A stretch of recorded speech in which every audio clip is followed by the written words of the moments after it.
헐리우드에서 현재 이보다 더 쉼없이 일하며 가사를 소화하는 연기가 또 있을까 싶을 정도로 평범했던 여름은 끝났다. 놀라움의 연속입니다.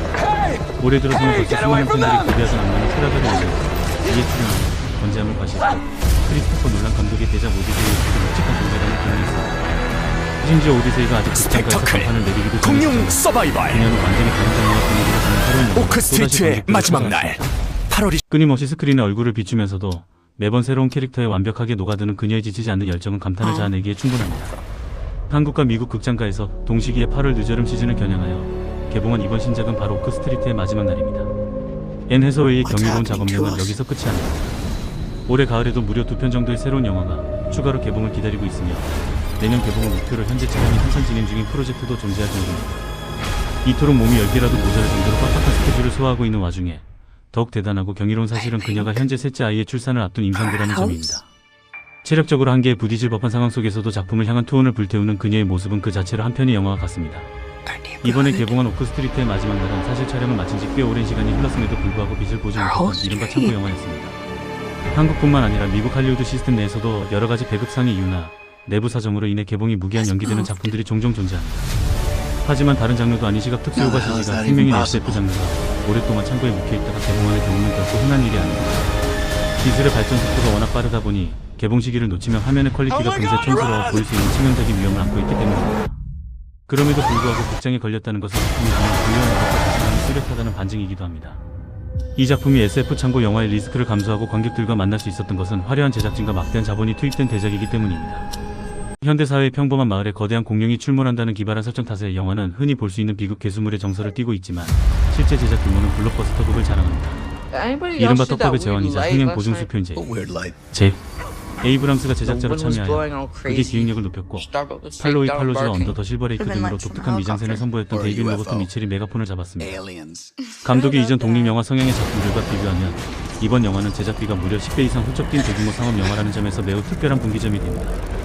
사전 정보 없이 영화관을 찾은 관객들에게 이 작품은 캐스팅 면에서 신선한 충격을 선사합니다. 단순히 거대한 공룡이 현대로 넘어와 도시를 쑥대밭으로 만든다는 킬링타임용 예고편만 얼핏 보고 가벼운 마음으로 상영관에 들어섰다가 스크린에 앤 해서웨이의 얼굴이 등장하는 순간 흠칫 놀라게 됩니다. 여기에 그치지 않고 그녀의 남편 역할로 나선 남자 주인공이 다름 아닌 헐리우드의 명배우 이완 맥그리거라는 사실은 이 영화가 겉보기와 달리 매우 초호화 캐스팅을 자랑하는 웰메이드 기획임을 깨닫게 합니다. 비극 감성의 소재에 어그톱 스타들이 진지하게 임하는 언밸런스한 조합은 영화 초반부터 관객의 몰입도를 확 끌어올리는 강력한 무기로 작용합니다. 특히 남자 주인공으로 분한 이완 맥그리거의 등장은 무척 반갑고도 낯선 감정을 불러일으킵니다. 과거 수많은 명작에서 카리스마 넘치는 영웅이나 강렬한 주연을 도맡아 웅크했지만 최근 몇 년 동안은 스크린에서 그의 신작을 좀처럼 찾아보기 힘들었던 것이 사실입니다. 정말 오랜만에 스크린에 복귀한 그는 그동안 내리에 박혀있던 화려한 이미지와는 정반대로 너무나도 무기력하고 지극히 평범한 소시민 가장 캐릭터를 연기합니다. 가족의 위기 앞에서 흔들리는 유약한 모습이 과거의 영웅적인 궤적과 대비되어 어딘지 모르게 어색한 느낌을 주기도 하지만 이내 베테랑다운 노련한 연기력으로 캐릭터의 현실감을 완벽하게 설득해냅니다. 영화는 제목에서 알 수 있듯이 오크 스트리트라는 지극히 평범하고 한적한 주택가 마을을 배경으로 이곳에 거주하는 플렉 가족의 이야기로 포문을 엽니다. 앤 해서웨이가 연기한 아내 데니스 플랫과 이완 맥그리거가 연기한 남편 그렉 플랫은 겉보기에는 사랑스러운 아들과 딸을 둔 화목한 중산층 부부처럼 보입니다. 하지만 영화가 시작되고 얼마 지나지 않아 두 사람은 굳게 닫힌 방문 너머로 서로에게 진심을 숨긴 채 뼈있는 대화를 주고받으며 관계의 균열을 드러냅니다. 부모의 이러한 아슬아슬한 냉기류와 서로를 믿지 못해 이혼을 암시하는 듯한 불길한 뉘앙스는 고스란히 자녀들에게 전달되어 가정 내의 불안감을 조성하며 속 들이닥칠 외부의 재난을 암시하는 심리적 복선으로 작용합니다. 가족 내부의 갈등이 고조되던 어느 밤 몽상과 기질이 있는 첫째 딸이 다소 뜬금없이 코스모스 우주를 언급하며 광활한 우주와 시간의 신비에 대한 이야기를 털어놓습니다.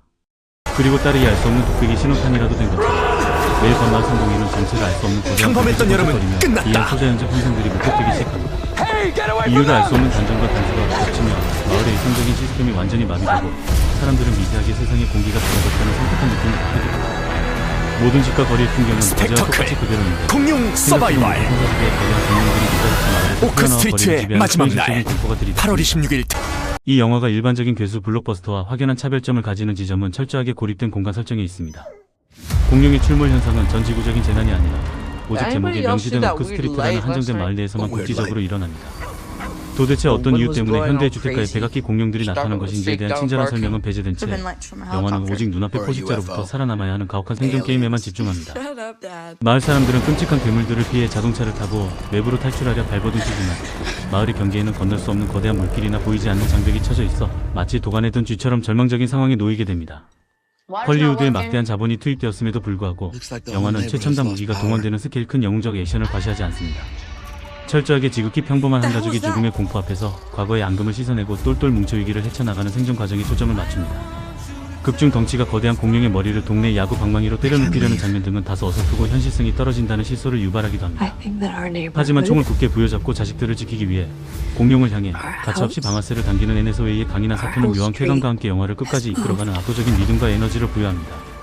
쉴 새 없이 몰아치는 공룡들과의 숨막히는 사투 끝에 영화 말미에는 관객들의 허를 찌르는 전혀 생각지도 못한 충격적인 사건과 진실이 드러납니다. 어쩌면 무리수처럼 보일 수도 있는 이 거대한 반전은 놀랍게도 그렉과 데니스 부부가 안고 있던 관계의 본질적인 문제들도 훌륭하게 맞물리며 결말부에서 감정적으로 아주 매끄럽고 깊이 있게 서사를 풀어냅니다. 애네소웨이는 자칫 황당하게 느껴질 수 있는 비극 크리처물이라는 장르적 한계 속에서 자신의 모든 에너지를 쏟아부으며 캐릭터의 감정선을 생생하게 살려내는 최선의 호연을 펼쳤습니다.